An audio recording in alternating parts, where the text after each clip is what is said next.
So, Stu, when I say to you communist living conditions, what do you think of? I think of empty store shelves. Okay. Yeah. I think of gulags and.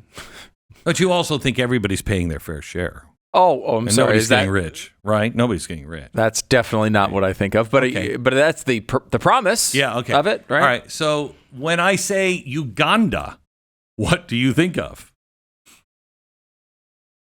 Uganda. Yeah. I mean, not a ton. Yeah, right. Frankly. Not a ton. I think what comes to mind, whether it's is about it. Yeah. So whether it is, whether it's true or not, I think poverty. I think Africa, poverty. Okay. Gun, war, gun lords, drug lords, warlords, that kind of stuff, right? Mm-hmm.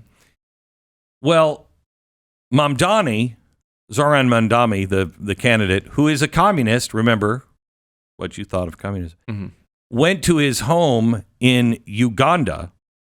Remember what you were thinking about Uganda. And it's a compound. Now listen to this story.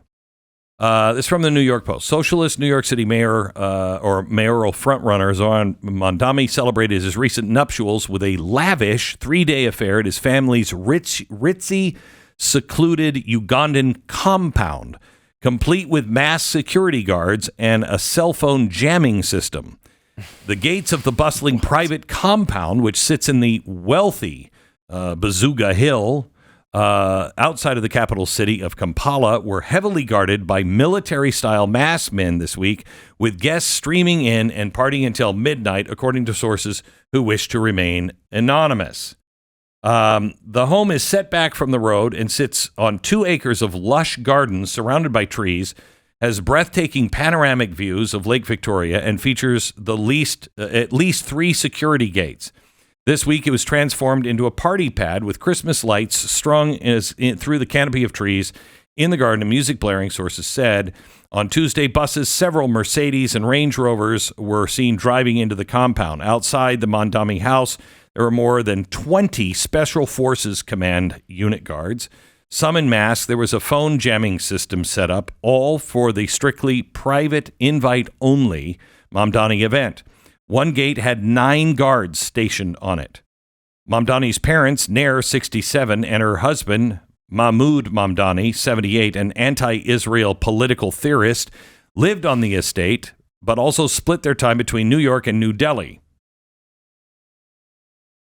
On Friday, inside the compound, there were military-style tents being taken down as the party had finished. Blah, blah, blah. The property is isolated enough that some locals weren't even aware of the 3-day wedding extravaganza. Local children have been watching Mamdani on TV, and everyone was talking about him, but not about the wedding. For us, it was just about survival. For us, it's just about survival. We're trying to win the bread and make sure our family's okay. We had heard that Mamdani was going to be mayor of New York, and he had made it over to America. We want to know if we can get free visas in the U.S. and to travel to New York like he did. While the Mamdani family celebrated, neighbors were in mourning for a former, Supreme Court justice in Uganda who lives a stone's throw away from the Mamdani place, and he had died July 14th. The president also came to pay his respects for the dead. The street was blocked by the president's cars, a local said. Some found Mamdani's wedding bash insensitive because the culture here, it is insensitive to have a wedding celebration in the same week as a mourning. People are still mourning. Blah, blah, blah, blah, blah. He has not even been buried, and we have friends coming to give last words to mourn before the burial next week, yet Mamdani is celebrating his wedding for 3 days. Now, this is actually what I think of when I think of communism. Here's a guy saying, you know what? We got to help the poor. We got to help the poor. How much is enough? And yet his family has a place in New York, New Delhi, and Uganda. And it looks like a warlord palace, honestly. It's got razor wire just to keep what out? The poor? The poor starving that said we are just trying to put food on our table while they're partying for 3 days and the Mercedes going through. That's exactly what I think of when I think of communism.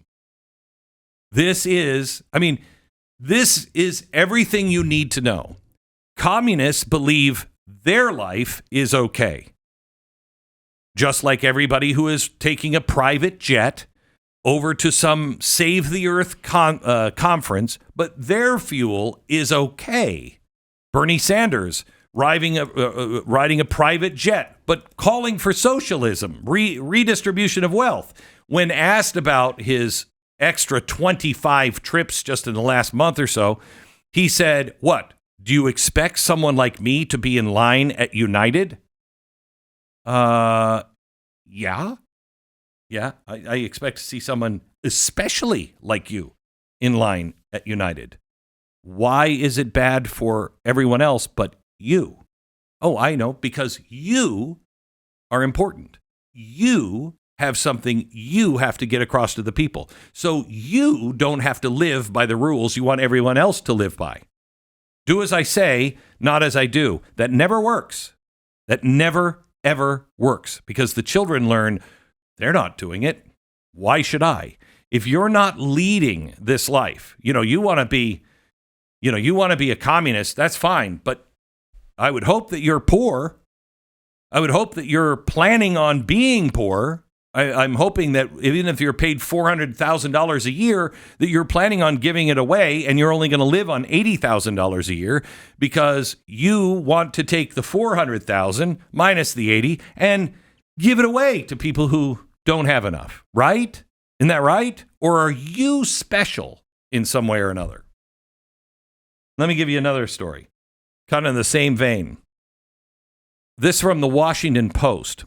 Affluent voters have become more Democratic in recent years. There are also some of the biggest winners in the GOP tax bill. Okay. Affluent voters have become more Democratic in recent years. What does that say? The rich are going to the Democratic Party. Why? Because they sense redistribution of wealth is coming, and so they better be on the right side. Kimberly Hoover has been the most Michelin star restaurants in the East and West Coast. She and her wife, millionaires from the real estate firms, own homes in or near New York City, Washington, Miami, Quebec. Their lives are filled with skiing, fine wine, and long trips to Europe. Hoover's accountant estimates the new tax law that President Donald Trump signed this month will save her several $1 million over the next few years. While many Americans might rejoice at that kind of windfall, Hoover worked hard to stop it becoming a reality, arguing to lawmakers that she's made more money than she needs. At some point, it just starts to feel wrong. It starts to feel excessive. It starts to feel somehow inappropriate. Well, then good.